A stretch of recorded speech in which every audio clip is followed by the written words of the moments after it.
البينات والهدى من بعد ما بيناه للناس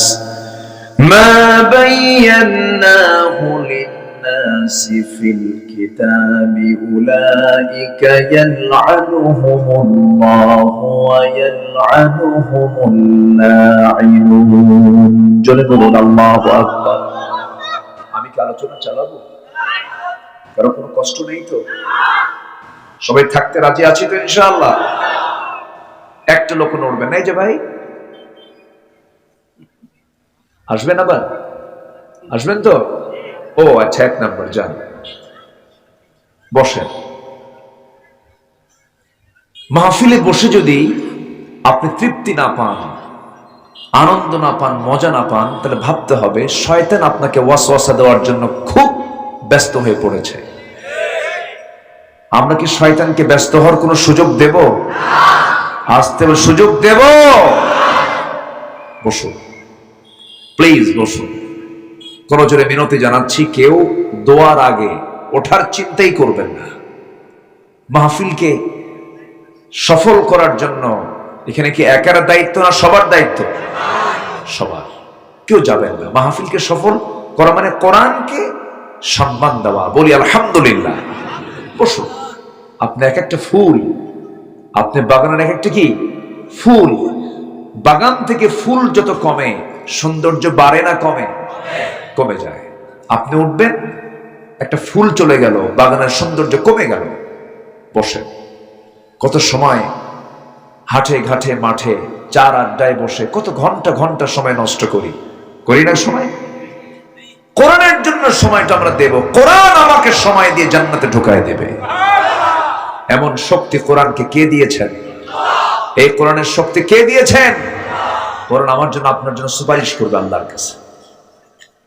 কোরআন বলবে, আল্লাহ এই বান্দাকে তুমি জান্নাত দাও। জোরে বলে সুবহানাল্লাহ। আমার ভাইয়েরা, আল্লাহ রাব্বুল আলামিন বলেন, কোন বান্দার জন্য আমি আল্লাহ লানত দেব? সেই বান্দাকে আমি আল্লাহ লানত দেব যে বান্দা কোরআনটাকে গোপন করেছে। আমি যা নাজিল করেছি, যে বাইয়ানা দিয়েছি, হুদা দিয়েছি, মানুষের জন্য সুস্পষ্ট করে কিতাবের মধ্যে যা আমি প্রকাশ করে দিয়েছি, সেই কোরআনকে যারা আড়াল করবে, গোপন করবে। আমার বন্ধুগণ, বহু মুসলমান আছে 5 ওয়াক্ত নামাজ পড়ে, কিন্তু আল্লাহর আইনগুলোকে মানে না। আছে কিনা বলেন? আছে না? আছে।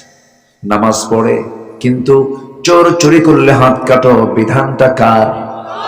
আসতে বলবেন না কার? কোরআন খুলে দেখেন, আস-সারিকু ওয়াস-সারিকাতু ফাকতাউ আইদিয়াহুমা।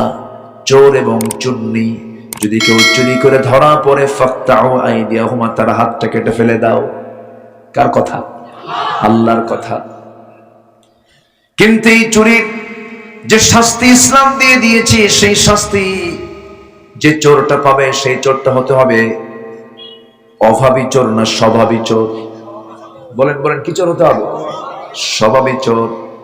তার অন্ন, বস্ত্র, শিক্ষা, বাসস্থান, মৌলিক সব চাহিদা পূরণ হওয়ার পরেও যদি কেউ চুরির আশ্রয় নেয়, ইসলাম তার হাতটা কেটে ফেলবে। একটা ঘটনা বলি, আমার দেশের সবচেয়ে একজন বড় ধনী ছিল। সেই ধনী লোকটা বড় কন্ট্রাক্টর ছিলেন। 80-র দশকের ঘটনা। সৌদি আরবে ব্যবসা করতে গেছেন, কনস্ট্রাকশনের কাজ করতে গিয়ে সেই জায়গায় চুরি ধরা পড়ে গেছেন। একটু ভুল হয়ে গেছে, চুরি হয়ে গেছে। সৌদি গভর্নমেন্ট বলল, কোনো কথা নেই, হাতটা কেটে ফেলে দেব। শেষ পর্যন্ত সেই সময় আমার দেশের রাষ্ট্রপতির অনুরোধে তার একটা হাতের আঙ্গুলটা কেটে ফেলা হয়। এত বড় ধনী হওয়ার পরেও চুরি করে ধরা পড়েছে, কোনো মাফ? আসতে বলবেন না, মাফ নাই। জুতা চোরের শাস্তি ইসলাম দেবে না। অভাবে চুরি করেছি, খাবার নাই, চুরি হয়ে গেছে, তার শাস্তি ইসলাম দেবে না। দুঃখজনক হলো সত্য, আমার দেশে অভাবের চুরি বেশি না কলমের খোঁচায় চুরি বেশি? বলেন বলেন বলেন বলেন বলেন। কলমের খোঁচায় চুরি বেশি। ফাইল নড়ি না, ফাইল অফিসে জমা দিয়েছেন, ফাইলটা পাস করতে হবে, ফাইল নড়ে না, কিন্তু একটু ঘুষের টাকা দিবেন, বিদ্যুৎ গতি ফেল। আমি কি ভুল বলছি? আমি কি ভুল বলছি নাকি? রমজান মাস, ঘুষের টাকা নিয়ে আসছে, অফিসার রোজা রেখেছেন, অফিসার বলতেছে ভাই আমি তো রোজা রেখেছি, ঘুষের টাকা আনছেন, এই টাকা আমি এখন হাতে নেব না, পকেটে ঢুকায় দেন, ইফতার করে দেখে নেব, ইফতার করে দেখে নেব।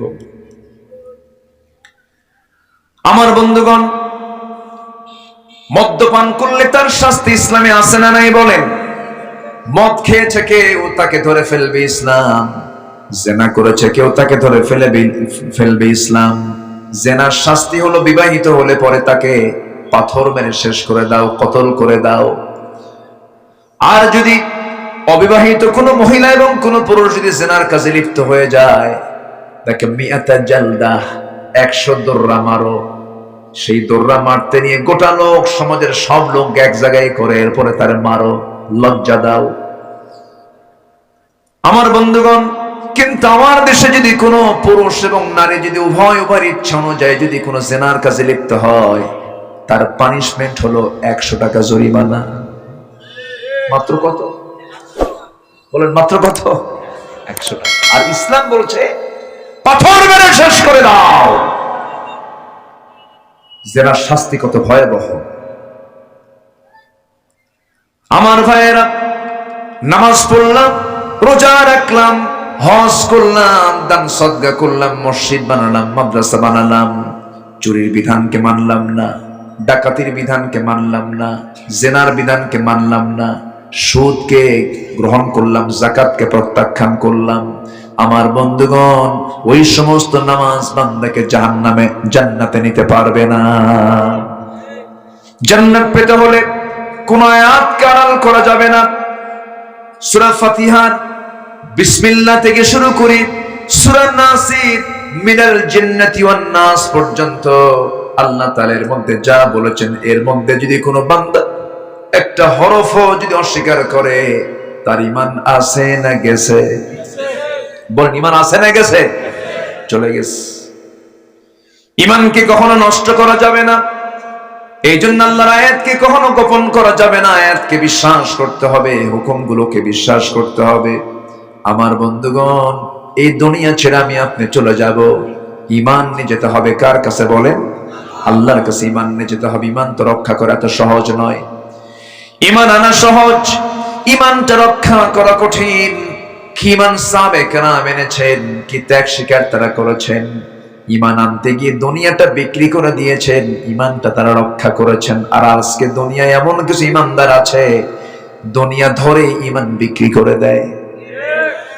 ইউসবিহু মুমিনান ওয়া ইউমসি কাফিরান। এমন একটা সময় আসবে যে সময় সমাজের মানুষ সকালবেলা ঈমানদার হবে, বিকালবেলা কাফের হয়ে যাবে। সকালে সে ঈমানদার, বিকালবেলা সে কি? কাফের হয়ে যাবে। ঈমানটা তো দ্রুত তার ভিতর থেকে চলে যাবে। এই জন্য ঈমানকে নষ্ট করা যাবে, ঈমানের যত্ন আগে নিতে হবে। আমার বন্ধুগণ, একজন সাহাবীর কথা মনে হয়ে গেল, আমার নবীজির অত্যন্ত কাছের সাহাবী। ওই সাহাবীর বাড়ি হলো মক্কা এবং মদিনার ঠিক মাঝামাঝি জায়গায় তার বাড়ি। ঠিক মাঝামাঝি জায়গায় জন্মের পরপরই তার বাপকে তিনি হারিয়েছেন, মার কাছে তিনি বড় হয়েছেন। আপন চাচা ছিল, আপন চাচা তাকে বড় করেছে। ধীরে ধীরে বড় হতে লাগলেন। এতিম ভাতিজার পাশে চাচা দাঁড়িয়ে তাকে বোঝ জমা জমিয়ে লিখে দিয়েছে, অনেক সম্পদ তাকে বানিয়ে দিয়েছে। কিন্তু ভাতিজা যখন ইসলাম কবুল করছে, চাচার কাছে সংবাদ চলে গেছে। চাচা বলতেছে, ভাতিজা শুনলাম তুমি নাকি ঈমান এনেছো। সঙ্গে সঙ্গে ভাতিজা বলছেন, চাচা আপনি শুনবেন কোন? আপনি দেখেন, আশহাদু আল্লা ইলাহা ইল্লাল্লাহ ওয়াহদাহু লা শারীকা লাহু ওয়া আশহাদু আন্না মুহাম্মাদান আবদুহু ওয়া রাসূলুহু। সঙ্গে সঙ্গে চাচা বলছে, ভাতিজা ইসলাম কবুল করছিস, তুই কি জানিস এর ফলাফলটা কি হতে পারে? এর ফলাফল হলো তোর সমস্ত সম্পত্তিগুলো আমি জোর করে নিয়ে নেব। এবার ভাতিজা ওই স্বামী বলছেন, চাচা আপনি জোর করে নেওয়ার কারণ, দরকারটা কি?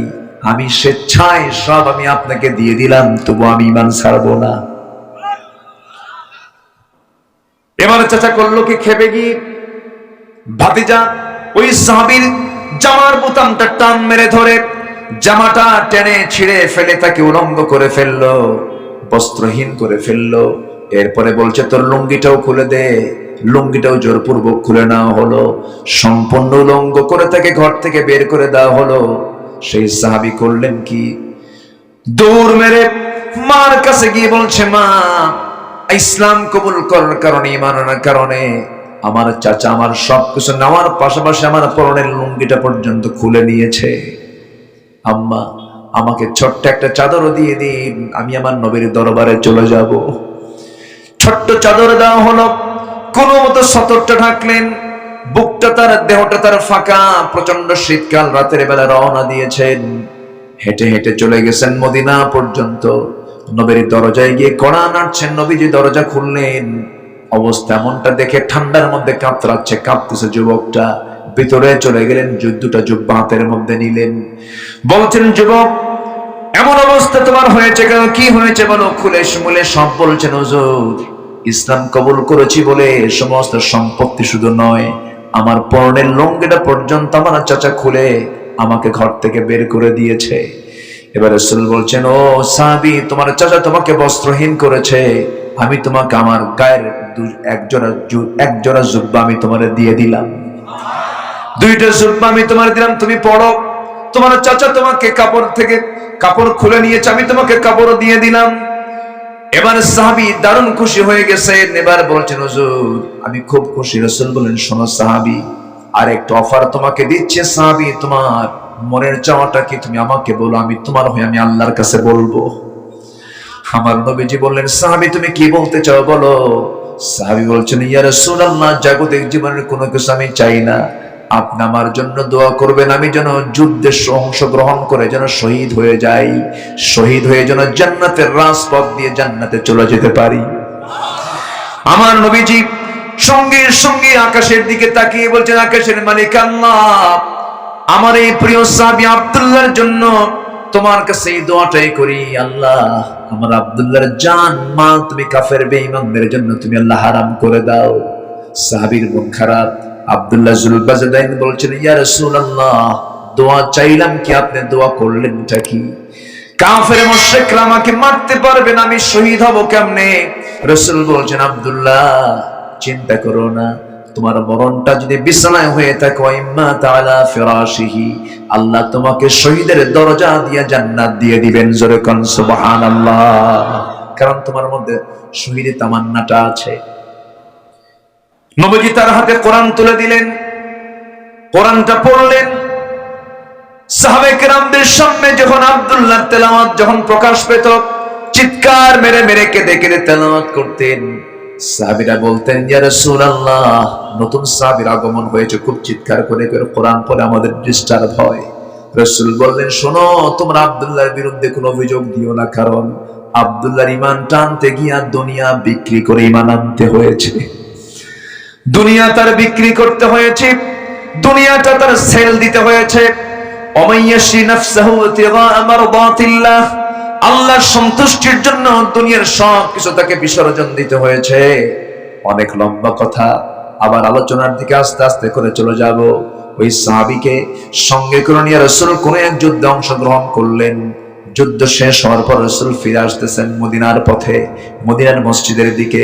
আমার নবীজির মূল রাষ্ট্র পরিচালনার জায়গা ছিল অন্য জায়গা না, মসজিদ। বলেন কোথায়? কথা বলেন। আমার নবীজির বিচারের জায়গা ছিল কোথায়? মসজিদ। মসজিদে নববী থেকে রাসূল রাষ্ট্র চালিয়েছেন, মসজিদে নববী থেকে নামাজ চালিয়েছেন, রাষ্ট্র চালিয়েছেন। আমার নবীজির সাহাবায়ে কেরামদের যুদ্ধ শেষ করে তারা যে অস্ত্রগুলো রেখে দিতেন, মসজিদের সামনে একটা বাঁকা করা জায়গা থাকে না, বাঁকা করা জায়গা, এটাকে মেহরাব বলে। মেহরাব মানে হলো অস্ত্রাগার, অস্ত্র রাখার জায়গা। আমার নবীজি যুদ্ধ শেষ করে সাহাবায়ে কেরামকে বলতেন, সাহাবীরা, তোমরা মসজিদের সামনে সমস্ত অস্ত্রগুলো রাখো। আল্লাহু আকবার বলবেন না? আর আমার দেশের মসজিদগুলো কি জানেন? আজান শেষ, নামাজ শুরু, সুন্নতের সুযোগ নাই, তালা মারা শেষ। আমি কি ভুল বলছি? তালা মারা। ম্যাক্সিমাম মসজিদ আমি যখন সফরে যাই, মসজিদগুলো তালা মারা পাই, যেন মন্দিরের মতো। কিছু প্রণয়ন কইরা বন্ধ টন্ধ করে থুয়ে চলে আসে। মসজিদ এমনটা হওয়ার কথা ছিল। মসজিদ হলো আবাদের জায়গা, 24 ঘন্টা খোলা থাকবে। মুসলমান সেখান থেকে পরামর্শ করবে, নেতৃত্ব আসবে মসজিদ থেকে। মুসলমানদের ব্যারাক হলো আল্লাহর ঘর মসজিদ। মুসল্লি হলো সৈনিক, আর মসজিদ হলো ব্যারাক। আল্লাহু আকবার বলেন। আর অস্ত্র হচ্ছে লা ইলাহা। সেই মসজিদ দখল করে রাখছে কারা জানেন? সভাপতি হলো বিশিষ্ট সুদখোর, সেক্রেটারি মদখোর, ক্যাশিয়ার গাঁজাখোর। আমি কি ভুল বলতেছি? খতিব সাহেব খুতবা দেয়, জুমার খুতবা একটা আয়াত বলে ফেলছেন, লা তাকুলুর রিবা দাআফান মুদাআফা, চক্রাকারে সুদ খায়ও না। এই আয়াত বলতে বলতে হুজুর আর কাম পায় নাই, খতিব সাহেব কাম পায় না। এই ওয়াজ করতে করতে সভাপতি সাহেবের চোখের দিকে তার চোখ পড়ে গেছে, আই কন্টাক্ট হয়েছে। ওয়াজ শেষ, খুতবা শেষ, নামাজ শেষে সভাপতি আস্তে আস্তে করে ইমামের দিকে আগায় এসে বলে, হুজুর সুদের বিরুদ্ধে ওয়াজ করলেন, কোনো সমস্যা নেই। আল্লাহ তাআলা কোরআন শরীফে সুদের বিরুদ্ধে ওয়াজ করতে বলছে, সমস্যা নেই। কিন্তু আপনি সুদের ওয়াজ করতেন, আপনি আমার দিকে ছায়া থেকে ওয়াজ করলেন কেন? কি কথা কি বুঝতেছেন আপনারা? সম্মানিত ভাইরা, উচিত ছিল, সচেতন মুসল্লির দায়িত্ব ছিল সুদখোর, মদখোর এদেরকে কমিটি থেকে ঘাড় ধাক্কা দিয়ে বের করে দেওয়া। আমি কি ভুল বলছি? অন্যায়ের বিরুদ্ধে প্রতিবাদ করার দরকার আছে না নাই? অন্যায় যে করে আর অন্যায় যে সহে, অপরাধ কি ভিন্ন রকম না একরকম? বলেন বলেন বলেন বলেন। অসমান না সমান অপরাধ? সমান অপরাধ। ওই সমস্ত অন্যায়ের বিরুদ্ধে কথা বলতে বলেছেন কে? আল্লাহ। আসতে বলবেন না কে?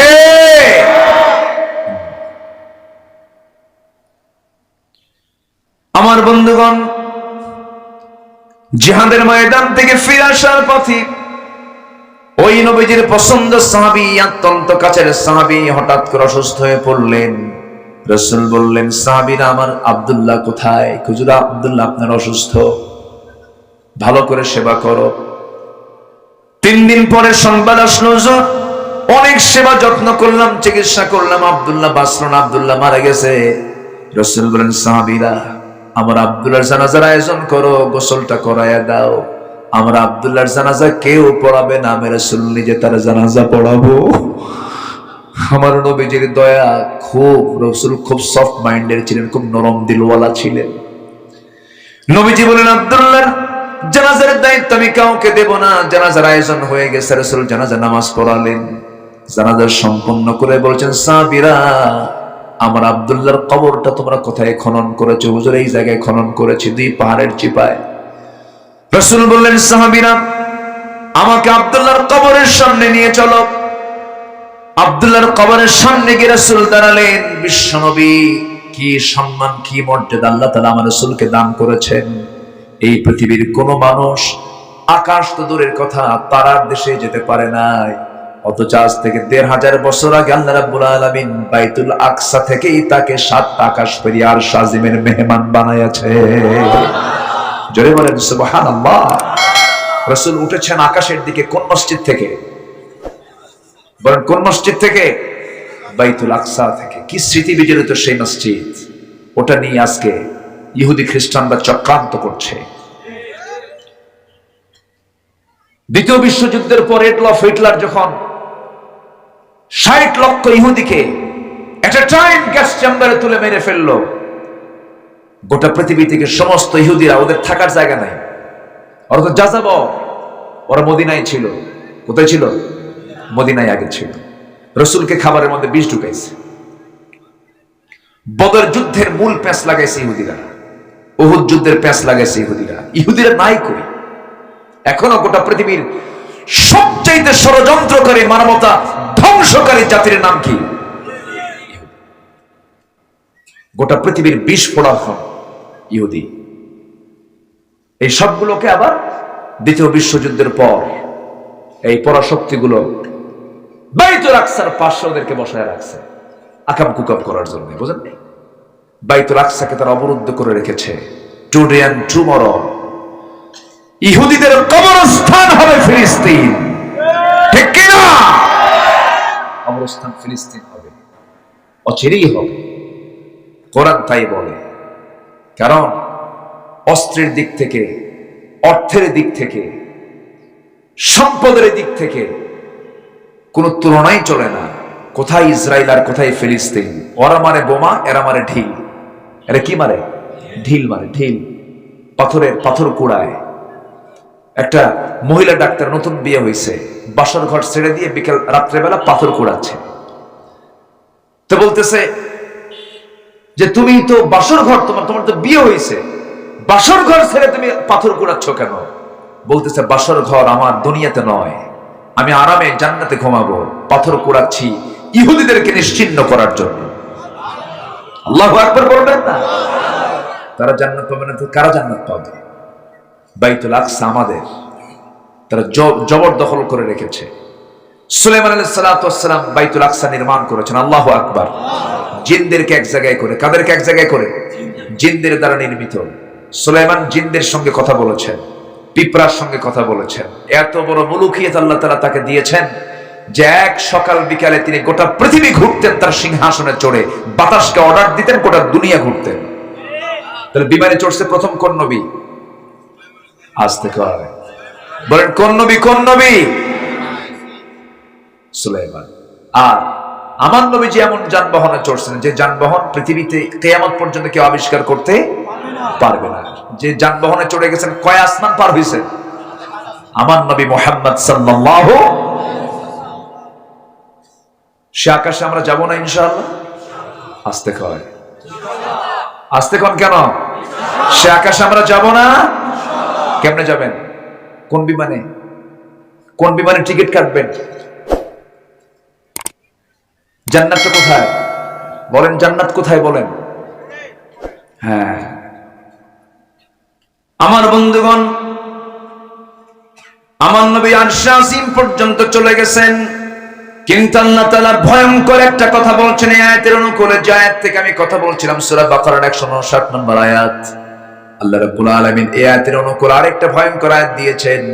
ইন্নাল্লাযীনা কাযযাবু বিআয়াতিনা ওয়াস্তাকবারু আনহা লা তুফাত্তাহু লাহুম আবওয়াবুস সামা ولا يدخلون الجنة حتى يلج الجمل في سم الخياط وكذلك نجزي المجرمين জোরে বলুন আল্লাহু আকবার।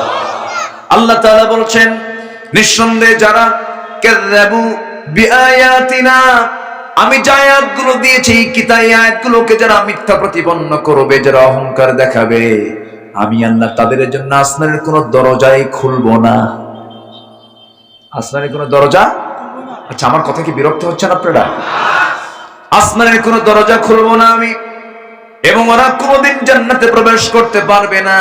যেমন করে একটা সূচের ছিদ্র পথে, সুঁয়ের ছিদ্র পথে একটা উট প্রবেশ যেমন অসম্ভব, ওই সমস্ত বান্দার জন্য জান্নাতে যাওয়া তেমনই অসম্ভব। কি ভয়ঙ্কর কথা আল্লাহ বলে দিয়েছেন আমার ভাইরা। সেই জন্য আমার আল্লাহর আয়াতকে আমরা স্বীকার করব, আমল করব। জোরে বলি ইনশাআল্লাহ, আরো জোরে বলি ইনশাআল্লাহ।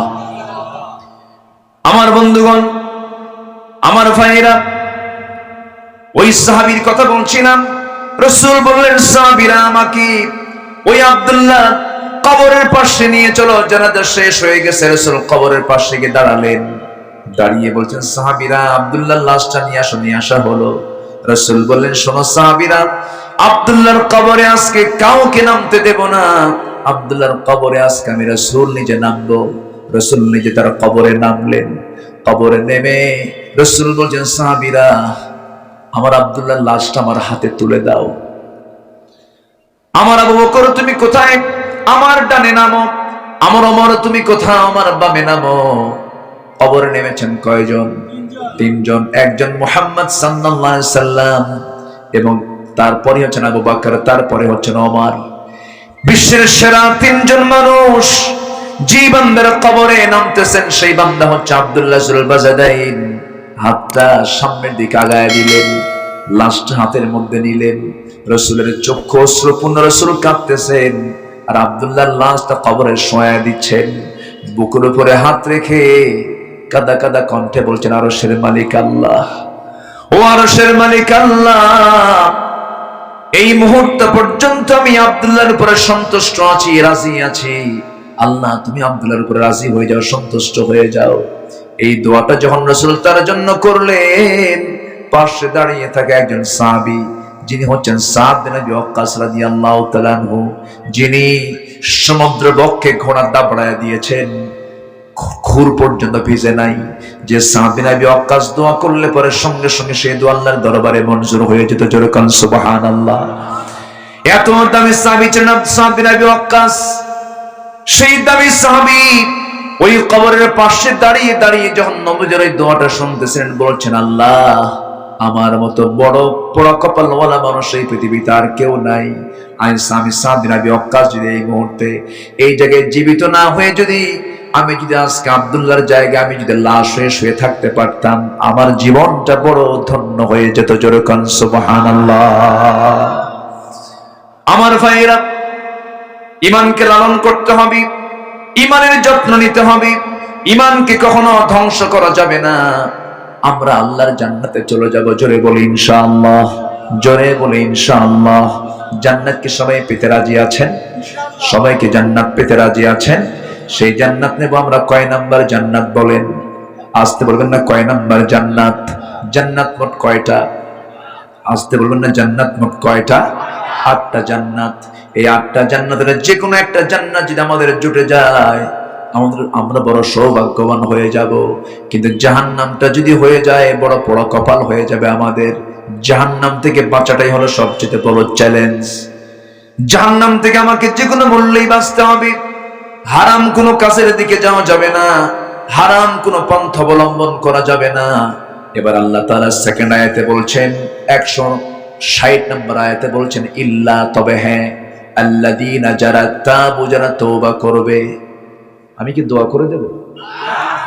যে ওঠে কেন? এই যে মাঝে মাঝে একটু ওঠাওঠি দেখা যায়, দোয়া করে দেই তো ওঠেন কেন? সারা রাত চলবে? থাকবেন? সবাই থাকতে রাজি আছেন? লাল মণি, তাই না? লাল মণি, রেড। জি, আমরা লাল জোনের কোন সংকেত দেখি, রেড সিগন্যাল মানে কি? কি বলেন বলেন বলেন, কি? বিপদ সংকেত। লাল, রেড সিগন্যাল, গ্রিন সিগন্যাল, ওকে চলে যান। আর রেড হলো কি? বিপদ, থামেন। সম্মানিত ভাইয়েরা, লালমনিরহাটের মানুষকে আমি এই কথাই বলবো, হারাম কাজ সিগন্যাল রেড, ঠিক আছে না? হারাম কোন কাজে আমরা যাব না। যদি বলি ইনশাআল্লাহ।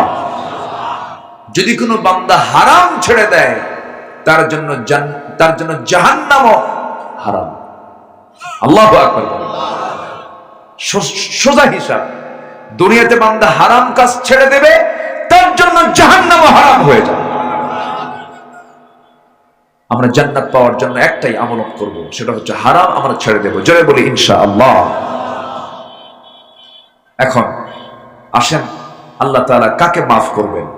এতক্ষণ তো শুনলাম যে অভিসম্পাদ করবেন কাদেরকে? যারা আল্লাহর আয়াতকে যারা অস্বীকার করবে, আল্লাহ তাদেরকে কি করবেন? অভিসম্পাদ দিবেন, লানত দিবেন। এবার আল্লাহ কাদেরকে মাফ করবেন? একটু সময় লাগবে আমার কথা বলতে, একটু সময় আমাকে দিবেন, সুযোগ আমাকে দিবেন।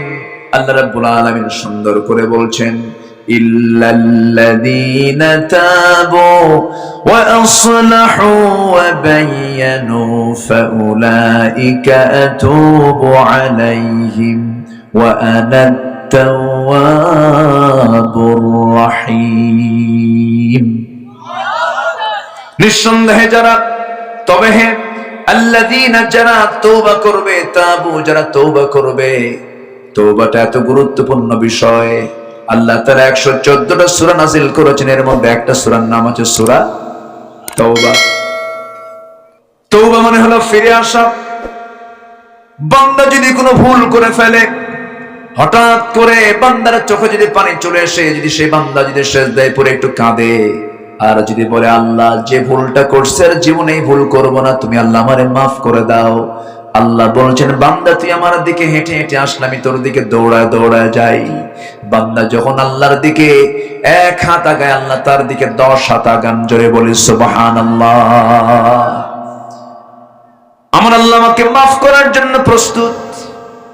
আল্লাহ আমাকে মাফ করবেন, কিন্তু আমি তো আল্লাহর কাছে মাফ চাই না, আমি তো আল্লাহর কাছে রোনাজারি করি না। আমার বন্ধুগণ, নামাজি পড়ি না আমরা অনেকে। আমার দেশের নামাজি বেশি না বেনামাজি বেশি? বেনামাজি বেশি। বেনামাজি নেতৃত্ব সমাজে আছে না নাই বলেন? যেই জনসভায় গেলে পরে,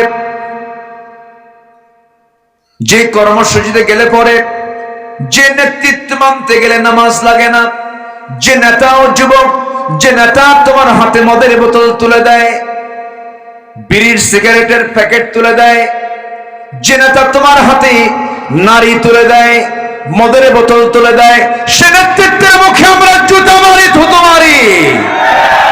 রাজি আছেন কারা কারা? হাত উঁচু করে দেখান মুসলমান।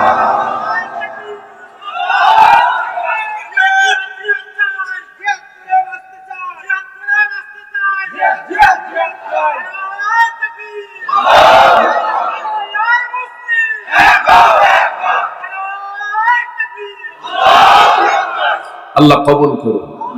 জোরে বলি আমিন, আরো জোরে আমিন। আমার দেশে মিথ্যা কথা বলা মুসলমান তো নাই। আসতে বলে আছে না নাই? বেশি মিথ্যা কথা বলে কারা? বলে থামেন। মুনাফিক তো ঠিকই আছে। মুনাফিক হচ্ছে মানে মিথ্যা কথা যারা বলে তারা হলো মুনাফিক। কিন্তু আমার দেশে যত পেশার মানুষ আছে, ধরেন কৃষক আছে, শ্রমিক আছে, শিক্ষক আছে, তো এই দেশে যদি মিথ্যা কথা বলে, সবচেয়ে মিথ্যা কথা বলার জন্য সবচেয়ে বেশি চ্যাম্পিয়ন কারা?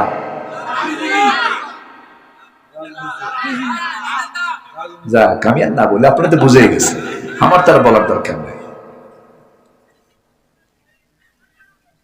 কত ওয়াদা শুনলাম, খালি মঞ্চ আর মাইক পাইলে দিল। বহু বাঁশ নিছি, আর বাঁশ নেব না, ঠিক কিনা? বেনামাজি নেতৃত্বের মুখে আমরা থুতু মারি। জনসভা শুরু হয় জোহর, আসর, মাগরিব, এশা চলে যায়, জনসভা চলছে, নেতারও নামাজ নাই, কর্মীরও নামাজ নাই। ওই সমস্ত ময়দানে আমার পা কদম ফেলাই তো জায়েজ নাই। কষ্ট পাচ্ছেন নাকি আপনারা? আলোচনা চালাই চালাই।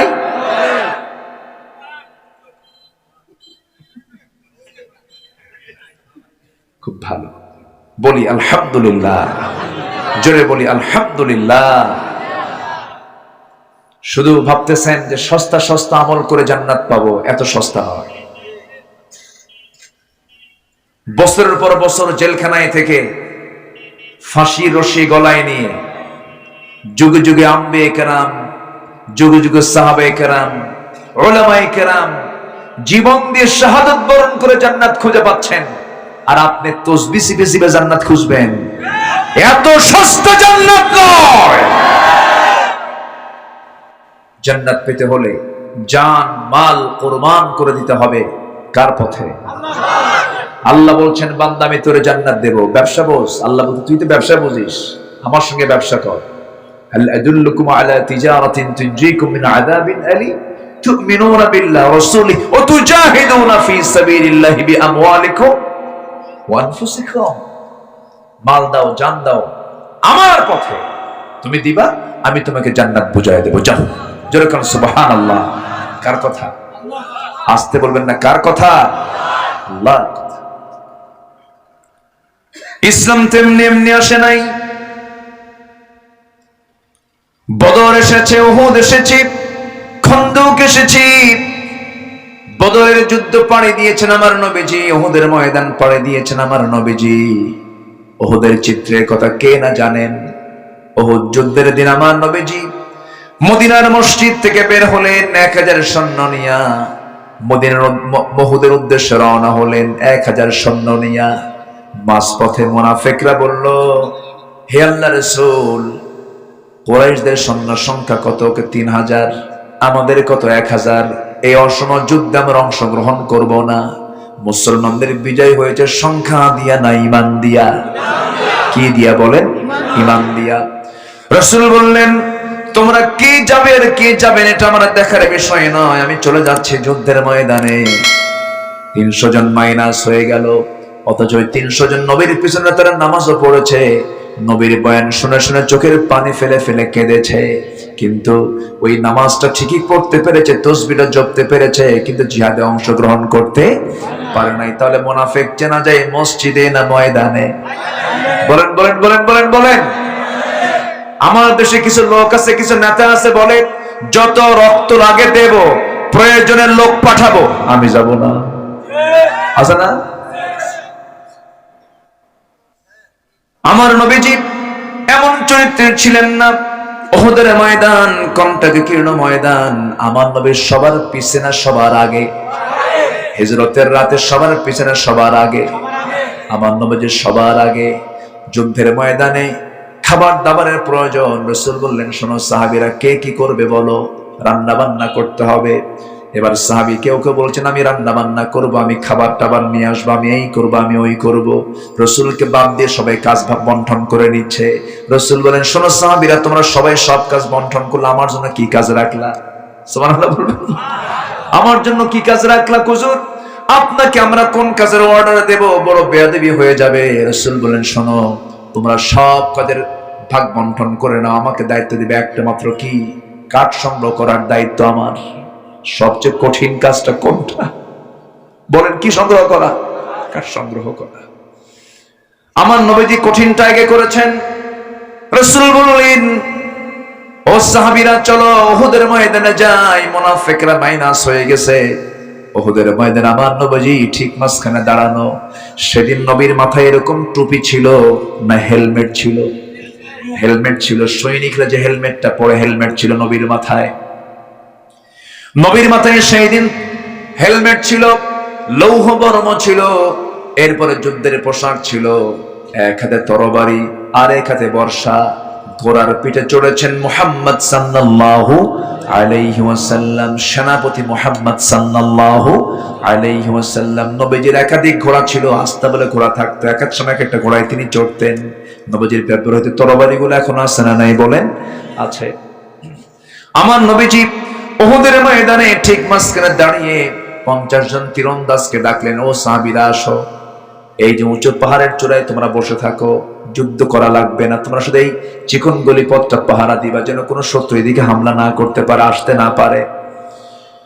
আমি যতক্ষণ পর্যন্ত পরবর্তী নির্দেশ না দেব, এই জায়গা থেকে তোমরা কেউ অন্যদিকে যাবা না। বিশেষ দ্রষ্টব্য, এই কাজটা তোমরা খেয়াল রাখবে।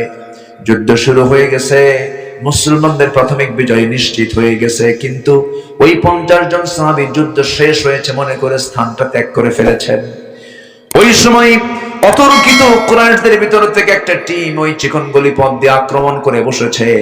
সে আক্রমণের লক্ষ্য ছিলেন মুহাম্মদ সাল্লাল্লাহু আলাইহি ওয়াসাল্লাম। রাসূলকে টার্গেট করে তারা দূর থেকে তীর মারা শুরু করে দিয়েছে। সাহাবে কেরাম আচমকা টের পেয়ে দৌড় মেরে চলে আসলেন, তরবারি নেওয়ার সময় পেলেন না। 10 জন সাহাবী নবীর চতুর্পাশে প্রাচীরের মতো দাঁড়িয়ে থেকে বলছেন, হুজুর, যত তীর লাগবে আমাদের গায়ে লাগবে, আপনার গায়ে একটা লাগাতে দেব না। কিছু কিছু সাহাবীর পিঠে লাগলো, কারো চোখে লাগলো, কারো বুকে লাগলো, কারো হাতে লাগলো, কারো পায়ে লাগলো। এক একটা করে তীর লাগে। সাহাবীরা চিত হয়ে পড়ে শাহাদাত বরণ করেন। একজন সাহাবী শেষে বেঁচে ছিলেন, সেই সাহাবীর নাম হলো আবু দাজানা রাদিয়াল্লাহু তাআলা আনহু। সঙ্গে সঙ্গে করলেন কি, লাফ মেরে গিয়ে নবীর বুকের উপরে গিয়ে বসলেন। বসে বলছেন, হুজুর দয়া করে আপনি নড়বেন না, যত তীর আমার পিঠে লাগুক আমি আপনাকে লাগাতে দেব না, আমি শহীদ হয়ে যাব। লক্ষ্যটা যারা মরে গেলে তেমন কোনো ক্ষতি হবে না, আপনার রাসূল মারা গেলে দিন তো নিভিয়ে যাবে। ওই সাহাবী রাসূলকে বাঁচাতে গিয়ে দেখা গেল সেই দাজ্জাল রাদিয়াল্লাহু তাআলার পিঠের ভিতরে 70 থেকে 80টি তীর বিদ্ধ আর দাগ ফুটে উঠেছে। আমার নবীজি সম্পূর্ণ একাকী হয়ে গেলেন।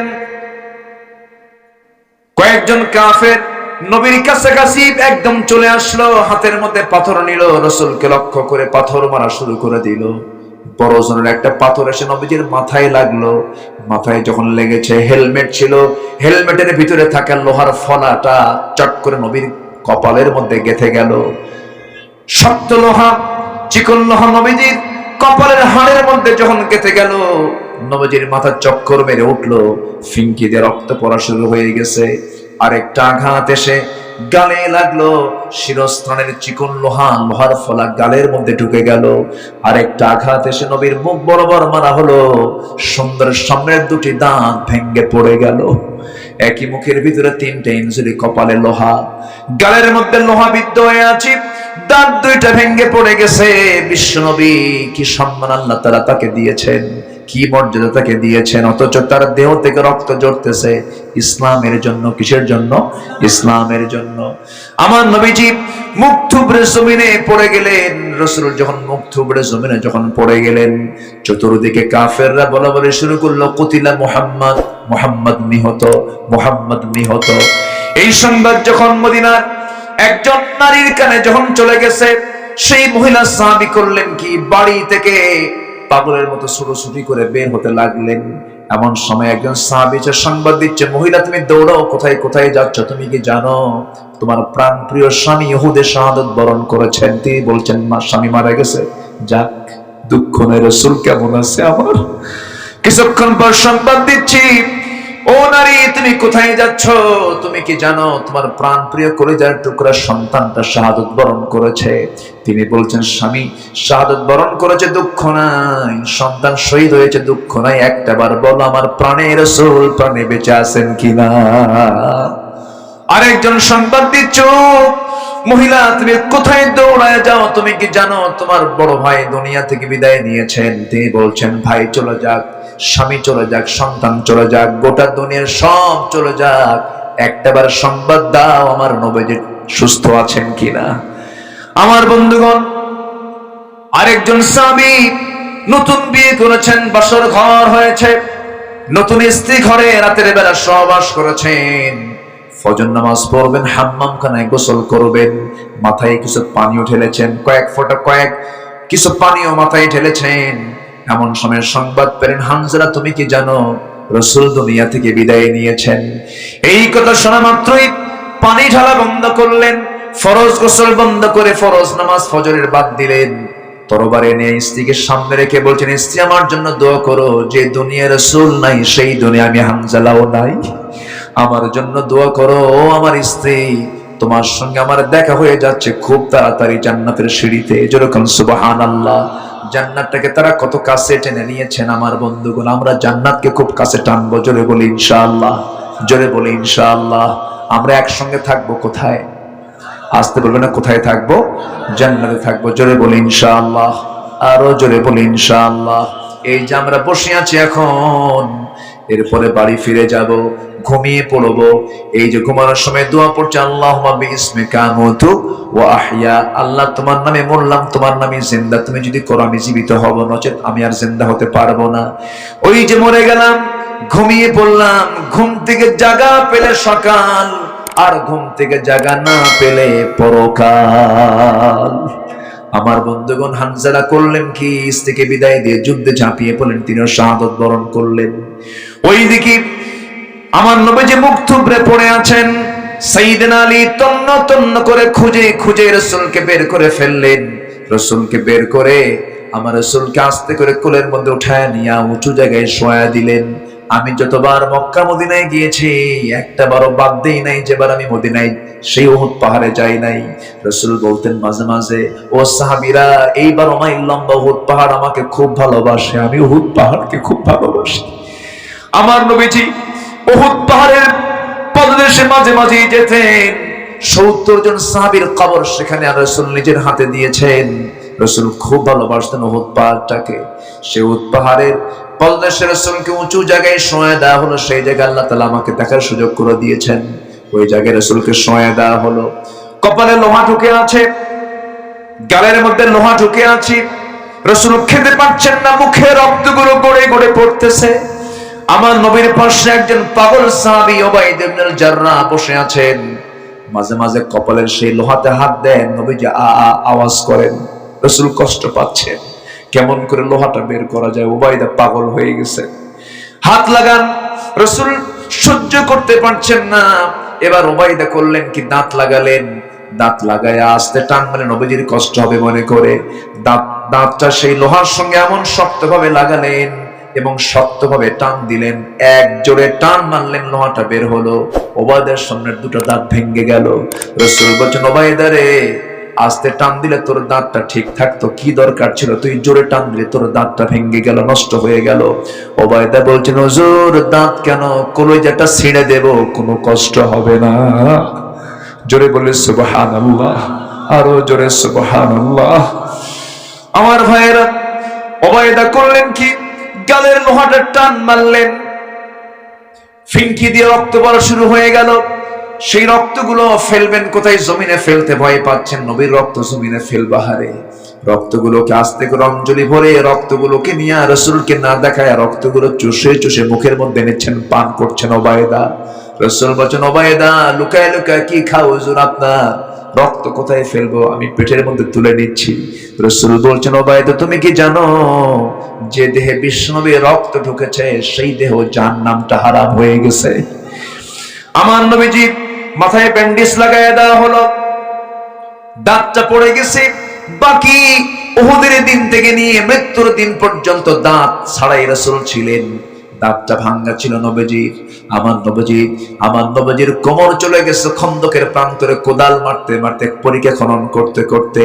যদি দিন কায়েমের জন্য যদি নবীজির দাঁত চলে যায়, কোমর চলে যায়, সেই দিন কায়েমের জন্য আমার আপনার জীবন দেওয়ার দরকারও আছে না নাই? আসতে বলবেন না, আছে না নাই?